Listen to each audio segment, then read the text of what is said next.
E aí, pessoas, beleza? Bom dia, boa tarde, boa noite, tudo tranquilo? Como é que estão as coisas? Como é que está a vida, hein? Tranquilão, bacanão, bacaninha, legal? Ó, muito obrigado por você estar no canal Paulo Dharma, mais uma vez acompanhando, né, essa série do Perry Rhodan aí, a Armada Infinita. Muito obrigado mesmo, muito obrigado você que está aí, você que dá essa força, você que dá essa moral, sempre do canal Paulo Dharma 1970, tranquilo, beleza? Então, ó, pra quem não me conhece, eu sou o Paulo, do canal Paulo Dharma 1970, tá mais aqui, né, mais uma vez aqui, ó, Paulo Dharma 1970, tá aqui o meu Instagram, pedindo pra você curtir o vídeo, se inscrever no canal aí, dar essa força, dar essa moral. Se inscreva aí no canal, curta, se inscreva e comente, beleza? Tranquilo? Se você quiser também ajudar o canal, 988-290-76791. Esse é o Pix do Paulo, do canal Paulo Dharma 1970, tranquilo? Então curta o vídeo, se inscreva no canal, comente, agradecendo a você, agradecendo também a Deus, porque sem Deus nós não fazemos rigorosamente nada, a gente só tá aqui pela essa força extraordinária que é Deus, né? Sempre, sempre, sempre, sempre. Ele que dá esse poder pra gente, tranquilo? Então curta o vídeo, se inscreva no canal e comente. A gente volta já já com mais um episódio, né? Os últimos Max do William Voltz. Esse aqui, ó. Esse bonitão aqui, ó.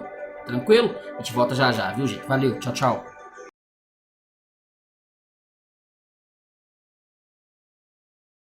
Voltamos. Olha eu aqui outra vez, beleza?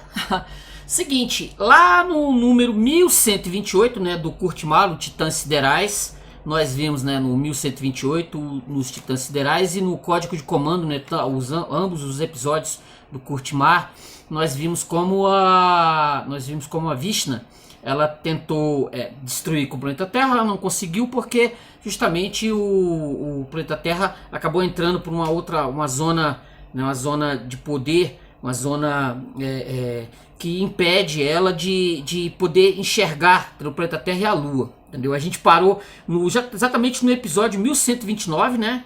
A gente parou lá no episódio 1129 e depois nós fomos para outras histórias. Mas nós entramos agora aqui no 1136, que é exatamente o últimos Maax do William Voltz. Olha ele aí. Do William Voltz, você deve estar vendo as capas aqui da edição alemã e da edição brasileira da SSPG, né? Esse aqui é o meu PDF da SSPG. Então nós paramos lá no 1129, fomos acompanhar outras histórias, outro desenrolar dos acontecimentos, né? Justamente lá no M82, no Rubi Gelado, né? Na Armada Infinita, nós paramos lá. Agora voltamos justamente para esse universo do planeta Terra, né? O planeta Terra que está escondido, o planeta Terra está escondido para não ser pego pela Vishna, ó. Tranquilo, né? Então nós temos aqui o episódio, o Últimos Max, o 1136, escrito pelo grande William Voltz, que só vai ter mais dois, se eu não estou enganado, mais dois episódios. Deixa eu só ver aqui as minhas anotações, para eu não estar dizendo besteira aqui, mas eu tenho a impressão de que ele só tem mais dois episódios depois desse aqui. Aí não vou ter mais, nunca mais vou ter episódios do William Voltz para poder chamar de meu, né? Eu acho que é o 1141, se eu não estou enganado. E depois desse aqui tem o 1141. E depois o 1165, que é as Lágrimas de Einstein. Esse eu não esqueci, porque é exatamente o último episódio escrito pelo William Voltz e publicado. Isso sim. E depois, ó, 1136, Últimos Max, que é esse que eu tenho aqui em mão, né? Esse aqui, que eu terminei de ler. Vai ter O Tempo Continua Vitorioso, 1141, e aí teremos As Lágrimas de Einstein, 1165. Assim, se você quiser ler, vai ter os romances planetários. Ele escreveu muita coisa lá para trás que eu mesmo não li, entendeu? Eu mesmo não li. Mas assim, dos Perry Rhodans todos, até o 1136 tá lido, beleza? Faltando dois. Contagem regressiva, 2. Aí daqui a algumas semanas eu vou estar fazendo a resenha aqui do 1141. Então nós chegamos nos últimos Max. Deixa eu dar uma olhada aqui, ver quem foi que fez a tradução. Eu tenho a impressão que deve ter sido o Rodrigo de Leles, né? Porque já exatamente dentro desse processo dos Perry Rhodans da SSPG, quem anda fazendo essas aqui, 2022 aqui, é o Rodrigo de Leles. Eu não devo estar tão enganado assim, quer ver? Deixa eu ver aqui... Rodrigo de Leles, ó, primeira edição, Belo Horizonte, SSPG, editora 2022. Tradução de Die letzten Max. Die letzten Max. Esse episódio que eu tenho em mão aqui.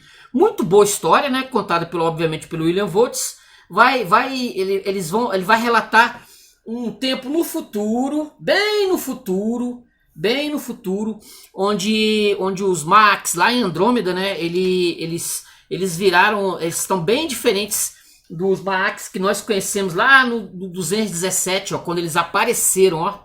Eles apareceram aqui. Você deve estar vendo a imagem aqui dos Max originais, né, do tempo do Perry Rhodan, inclusive do tempo do Atlan, né, onde essa história aqui ela é contada pelo Atlan, né, quando os Arcônidas tiveram encontro com os Max lá atrás, né, os respiradores de gases tóxicos para nós terranos, né, para nós pessoas do planeta Terra.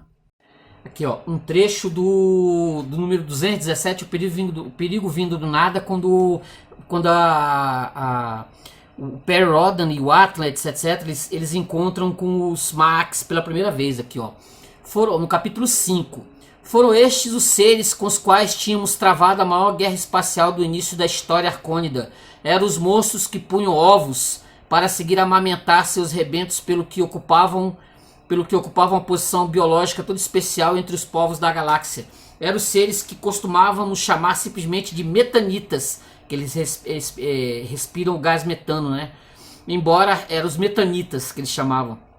Embora realmente respirassem hidrogênio com certas impurezas que continham metano e expirassem amoníaco. Eu mesmo lutara contra eles por muitos anos como chefe de uma frota de elite dos Arcônidas. Os metanitas nos tinham dizimado e nos impuseram uma derrota ainda mais fulminante, porque como seres humanoides não estávamos em condições de substituir as tripulações de nossas espaçonaves com a mesma rapidez desses seres que depois de um tempo de maturação de apenas 3 meses e meio eram capazes de produzir até 9 ovos. Essa aqui é a origem, né, exatamente desse pessoal que nós vamos encontrar aqui no episódio 1136. Nós, depois de muito tempo, né, inclusive o Perry Rhodan vai fazer uma aliança com ele, com esse pessoal lá no finalzinho dessa saga dos Senhores das Galáxias, né, que é tão citada em verso e prosa pela galera como uma das melhores de todas, né, eu também coloco, mas tem muita coisa boa que até o número 1000 você vai poder colocar em pé de igualdade aí. Se vocês quiserem continuar lendo além dos 200, pegarem aí os 700 até o número 999, até o milésimo, você vai ver que tem muita coisa boa que a saga Perry Rhodan, assim, eu até agora, eu já falei isso, né, assim, eu sinto um declínio, nesses que eu tô lendo. Não que a Armada Infinita seja ruim, entendeu, mas perto do que eu já li, rapazes, vocês não fazem ideia do negócio.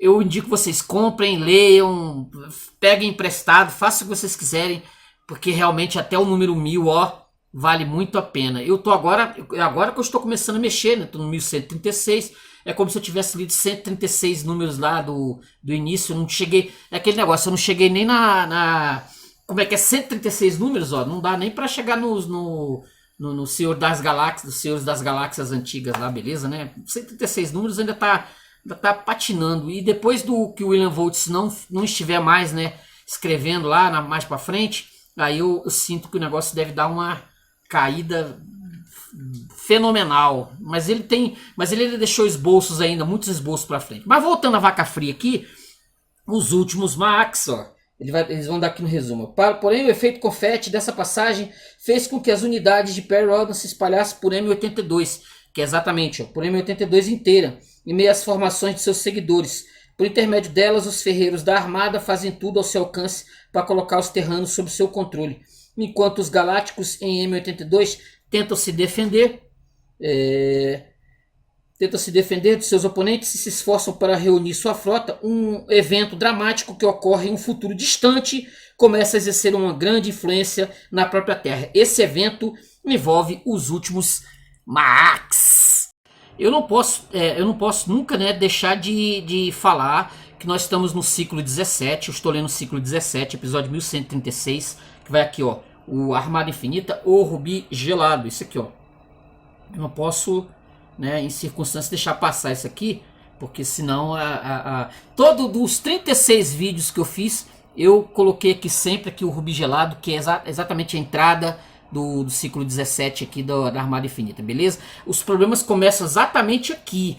Eles estão se desenrolando, obviamente, semana a semana aí que eu tô lendo, semana a semana, mas vai aqui. E nós não podemos deixar de passar aqui, né, a edição 1000, né, essa edição especialíssima, que isso aqui eu mandei encadernar, hein? Isso aqui eu não comprei da SSPG. Isso aqui na época a SSPG ainda nem tinha feito, não tinha edição impressa dela, e eu tava me aproximando do milésimo número, aí eu mandei fazer, ó, peguei o PDF, mandei no encadernador, eles encadernaram. Um dia, quem sabe, eu vou ter a edição original do PDF, da edição original não em PDF, que eu tenho, né, em PDF, mas da edição aqui do milésimo, mas isso eu tenho. Então voltamos aqui à Vaca Fria, no futuro, muito futuro, os Max, né, que são, eles se modificaram, eles não são mais esses Max que eu tinha colocado nas fotos, que enfrentaram o Perry Rhodan aqui no passado.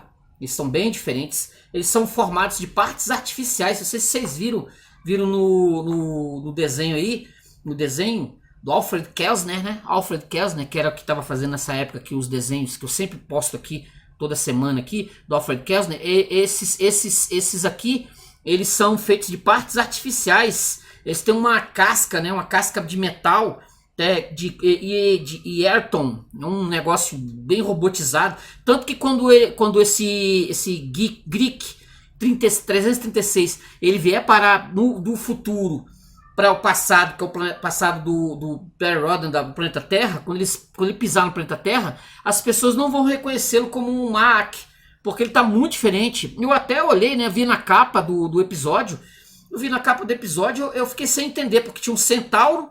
Tem um centauro na capa. Esse centauro, se eu não estou enganado, é o Knorr Toby. Não sei se ele vai ter participação em episódios mais para frente. Ele aparece nesse episódio junto com o Meidai Rock. Eles entram em disputa. O Greek está sendo perseguido pelos Maaks escurecidos, a sombra Maak. É um negócio meio confuso, porque o William Voltz ele chama o Greek 336 de fundamentalista o tempo todo. Fundamentalista é aquele indivíduo, né, fechado, como se fosse como se ele tivesse fechado nas suas convicções, bem cientifizadas. Não é ele detesta qualquer coisa que tenha a ver com espíritos e qualquer coisa que tenha a ver com religião, ciência, religião e cultura. Esses Max futuristas. Então, quando ele volta para o planeta Terra, ele vai fazer um acordo com a Vishna vai perceber de qual é dele, e vai exatamente fazer um acordinho, mas não vai dizer que não vai dizer que ela é uma entidade, né? É a cosmocrata daquele lado do universo. Ela não vai dizer, porque se disser, ele não vai ajudá-la em nada, porque ele tem um pensamento fechado, contrário a qualquer coisa que tenha. Tanto que tem uma parte aqui, acho que eu até vou ler, quando ele encontra uma narração do ele ou aquilo, ele destrói a voz, né, no que está numa espécie, como se fosse uma espécie de som, assim, de um museu, etc., quando ele entra, entendeu? É exatamente isso. Ó, aqui, ó, personagens principais: o Greek 336, um dos últimos Max. Tem o Medairok e o Knorr Toby, habitantes da êxtase de Andrômeda. Esse Knorr Toby é o que nós temos aí na capa, que é o centauro. É o Geoffrey Abel Heringer, o cientista-chefe da Ansa Cósmica, que é um dos personagens principais aqui. Vai estar o Bull, vai estar toda aquela galera que eles são da Ansa Cósmica, que eles estão ali governando, né? Enquanto o Perry Rhodan não tá bem distante, né? Aqui, ó, vai ter a Nicole Halder, oficial de segurança de um complexo de energia na Terra. Vai ter o Shambhala, que é um Shambhala, um arcônida embusteiro, da qual quando esse Greek 336 ele tiver contato com esse Shambhala, como ele não gosta de nada que tenha a ver com espíritos, ele vai querer dar o Greek é todo armado. Ele é uma entidade como se fosse um robozão. Ele é um robozão, uma espécie, quase um robô, quase um post-bis, né? Então ele tem um armamento, então ele tenta matar esse Shambhala. Ele não consegue, mas esse Shambhala é um Arcônida picareta, para dizer assim, no mínimo, né? E vai ter a Vishna, né? A cosmocrata renegada encontra um novo ajudante. Esse novo ajudante vai ser exatamente o Greek 336. Deixa eu só pegar umas passagens aqui. Deixa eu ver aqui. A história é dividida em partes, né? Vai ter futuro e presente, né? Vai ter primeiro ela vai começar lá no futuro. Vai ter exatamente essa confusão que esse Greek 336 ele vai conseguir armar. Deixa eu pegar aqui mais uma. Deixa eu pegar aqui a passagem aqui. Deixa eu ver aqui. Aqui, ó. Olha que legal aqui, ó. Deixa eu ver aqui. Quando o desastre começara, já naquela época em que alguns Max tinham desenvolvido o Zikirá, a capacidade de ouvir as vozes suaves dos mortos, em algum ponto no passado a evolução gerara dois desenvolvimentistas, dois desenvolvimentos completamente diferentes entre os Max, os fundamentalistas e as sombras. Eram chamadas de sombras aqueles Max que a evolução levara a uma espiritualização e incorporalidade cada vez mais consistentes. Eles aprenderam a separar a consciência do corpo e a operar isoladamente do corpo real. O que sobrara deles era aquele véu enevoado de energia pela qual alguém poderia facilmente reconhecer um Maak das sombras. Quanto mais espiritualizados ficavam os Maaks das sombras, mais resolutamente o partido dos fundamentalistas defendia sua fisicalidade. Os fundamentalistas não aceitavam ser vistos como aqueles que ficavam para trás e valorizavam o passado para sempre. Estavam convencidos de que os Maaks das sombras eram uma mutação negativa que logo desapareceria de cena. Os dois grupos tornaram-se cada vez mais distanciados e por fim chegaram à hostilidade aberta. Uma hora os fundamentalistas perderam a capacidade de reprodução, o que demonstrou claramente às sombras que seus predecessores não tinham chance de sobrevivência.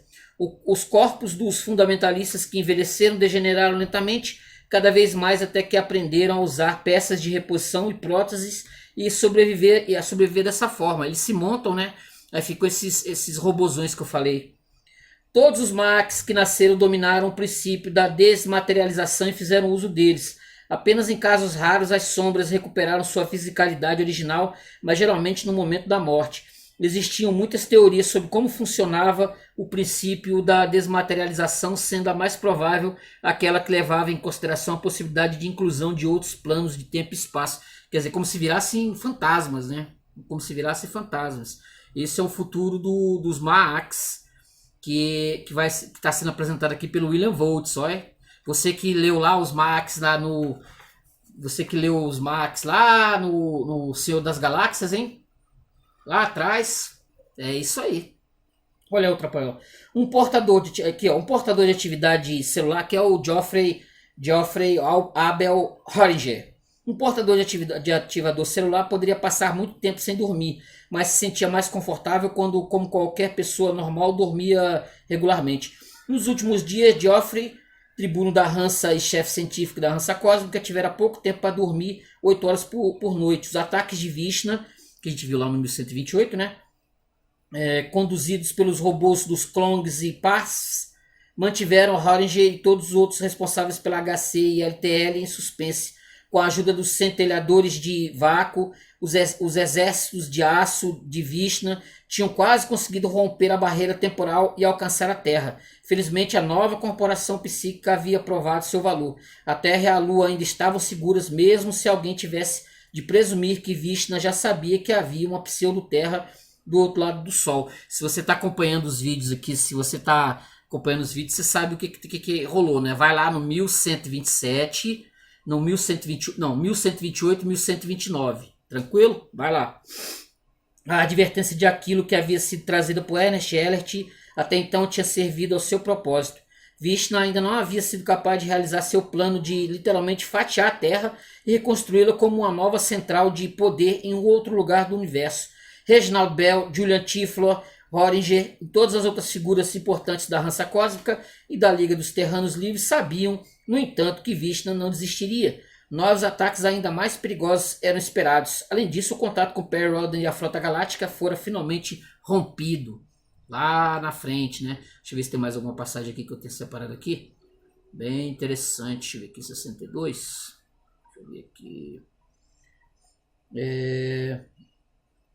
Aqui, ó. Dentro do Instituto Greek 336 esperava saber mais sobre isso. Talvez a sorte o tivesse enviado para a Terra para que ele pudesse intervir a tempo antes que o desastre acontecesse ali também. Assim, dos terranos virarem uma espécie de espíritos, né? Ele lutaria contra qualquer coisa que promovesse a espiritualização. Tudo que porventura tornasse possível os terranos das sombras tinha que ser destruído agora. O fundamentalista ainda não sabia como proceder. Ele ainda poderia fazer planos se tivesse uma imagem clara da situação. Em todo caso, qualquer coisa que tivesse a ver com filosofia, religião e cultura era extremamente perigosa. Isso ele já tinha descoberto. Talvez ele entendesse as conexões depois de dar uma olhada no edifício onde está o... Aqui, ó. Aí é aquela cena que eu falei que ele vai encontrar com a voz do ele ou aquilo. Olha lá, ó. Greek 336 ouviu sem fôlego. Eu sou aquilo, o mentor espiritual da humanidade. Eu existo no centro da minha concentração de poder, a qual também pertence ao sistema solar. A humanidade desempenha um papel especial na minha história. Fiz contato oficial com a humanidade pela primeira vez por meio do terrano Perry Rhodan. Ele e alguns de seus amigos devem sua imortalidade relativa a mim. Greek 336 se perguntou que tipo de forma existencial era aquela cujo modelo ele ouvia. O que se seguiu foi uma longa descrição de todas as intervenções de Aquilo no destino da humanidade. Então a duplicata de Aquilo disse: o meu estado é difícil de explicar para uma pessoa comum. Alguém poderia me descrever melhor como uma consciência coletiva de muitos bilhões, como um ser espiritual. Greek 336 emitiu um som abafado. Ele literalmente cambaleou para trás. Isso não é verdade, ele resmungou em Kramaga. E tudo é tudo um efeito de show em grande escala, sem qualquer referência à realidade.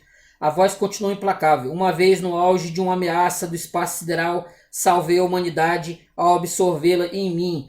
Algumas pessoas, principalmente mutantes, abandonaram seus corpos e vivem em mim como consciências puras. Greek 336 pareceu congelar por dentro. Os componentes antigos do seu corpo eram como gelo. Talvez o futuro da humanidade seja ser absorvido em Aquilo um dia, disse a voz de forma patética. Greek 336 abriu uma aba do corpo e revelou um braço. O seu bloco de armas foi ativado e no final do braço estava uma arma de radiação. Ele mete bala no negócio lá que estava saindo o som. Deixa eu ver se... Acho que é isso. Deixa eu ver se tem mais alguma passagem aqui. É exatamente isso. Então o episódio é muito, muito bem escrito, obviamente, pelo William Voltz. Não vai estar na lista dos melhores episódios escritos pelo William Voltz, não, tá? Assim, ele, obviamente, se você pegar lá, isso aqui é considerado o melhor episódio do Perry Rhodan de todos, do episódio 1000, né? Muitos consideram o primeiro, o episódio 1000, que é considerado o melhor episódio. Ó, semana que vem vamos ter, né, um contra a Terra, episódio 1137. Episódio 1137, se eu não estou enganado, escrito pelo H.G. Wells. Mas aqui você deve estar vendo.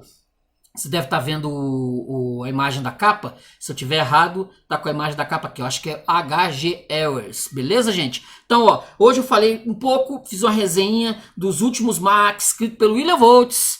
Escrito pelo William Voltz. Isso aqui, ó. Esse episódio aqui que eu tenho em mão, que vale a pena pra caramba. Você lê, vai ler, gente. Vai ler aqui, ó. Esse episódio aqui que eu tenho em mão aqui, ó. Beleza? Tranquilo? Então curta o vídeo, se inscrevam no canal, comente. É muito bom, Perry Rhodan é muito bom, mas eu acho que um dia vai chegar uma hora que depois do William Voltz, cara, vai ficar complicado. Mas isso a gente vai ver. Eu vou ler e qualquer coisa eu estarei falando aqui. Beleza, gente? Curta o vídeo, se inscrevam no canal e comentem aí, beleza? Se eu falei alguma bobagem aqui, pode escrever embaixo aí, tranquilo? Que a gente tá aqui, né, falando, mas de vez em quando a gente solta uma, beleza? Curta o vídeo, se inscreva no canal e comente aí. Semana que vem a gente volta com outro episódio bacaninha aí, tranquilo? Valeu, até a semana que vem. Tchau, tchau.